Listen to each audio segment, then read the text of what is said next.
कोई चीज या चमत्कारी माला नहीं पहनी, मेरे माथे पर कोई तिलक नहीं, मैंने हाथों की रेखाओं या माथे की रेखाओं में भविष्य नहीं तलाशा, मैंने कभी वास्तुकला का ध्यान नहीं रखा, मेरी सफलता के पीछे पूर्व जन्मों का कोई फल नहीं है, मैंने किसी की आरती नहीं उतारी, मैंने माथे पर कोई काला टीका नहीं लगाया, किसी नदी में नहाने से भी मुझे सफलता नहीं मिली, मेरे घर के सामने कोई ढोलक नहीं टंगी है, मैंने किसी धर्म के ठेकेदार को रिश्वत नहीं दी, मैंने कोई मन्नत नहीं मांगी, बलि नहीं चढ़ाई, मैंने कोई मंत्र नहीं पढ़वाया, मैंने कोई हवन नहीं किया, मैंने कोई मुहूर्त भी नहीं निकलवाया, मैंने किसी शक्ति के सामने चढ़ावा नहीं चढ़ाया, किसी के पैरों में गिरकर सफलता प्राप्त नहीं की, मैंने किसी ग्रह के बदलने का इंतजार नहीं किया, मैंने किसी उपहार की बोली नहीं लगाई, मैंने अपने शरीर, मस्तिष्क और व्यवहार पर नियंत्रण रखा,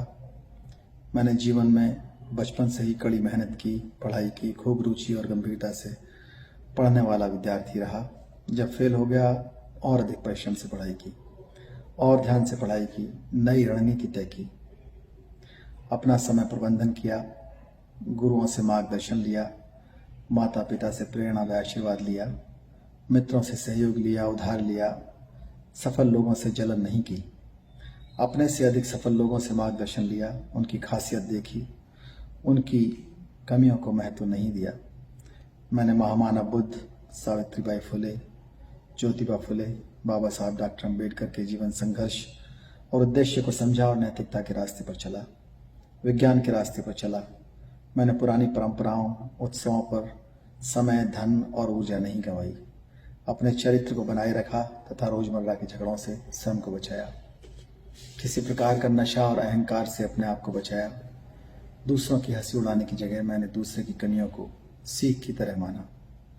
मैंने बाबा साहब के बनाए हुए संविधान द्वारा प्रदत्त जो अधिकार है प्रतिनिधित्व का, उसे लिया। मैं जो भी कुछ हूँ बाबा साहब डॉक्टर अम्बेडकर के कारण हूँ। इस बात का बदला मैं संविधान की रक्षा करके चुकाऊंगा। मैं पे बैक टू फैमिली और पे बैक टू सोसाइटी करके चुकाऊंगा। मैं समाज के पुनर्निर्माण के लिए सदैव तत्पर रहूंगा। मैं अपने सभी गुरुजनों के प्रति कृतज्ञ हूँ। मेरे माता पिता, भाई बहन, परिवारीजन आदि सभी ने मेरे जीवन को संवारा है। मैं उनका सदैव ऋणी रहूंगा, उनका ध्यान रखूंगा।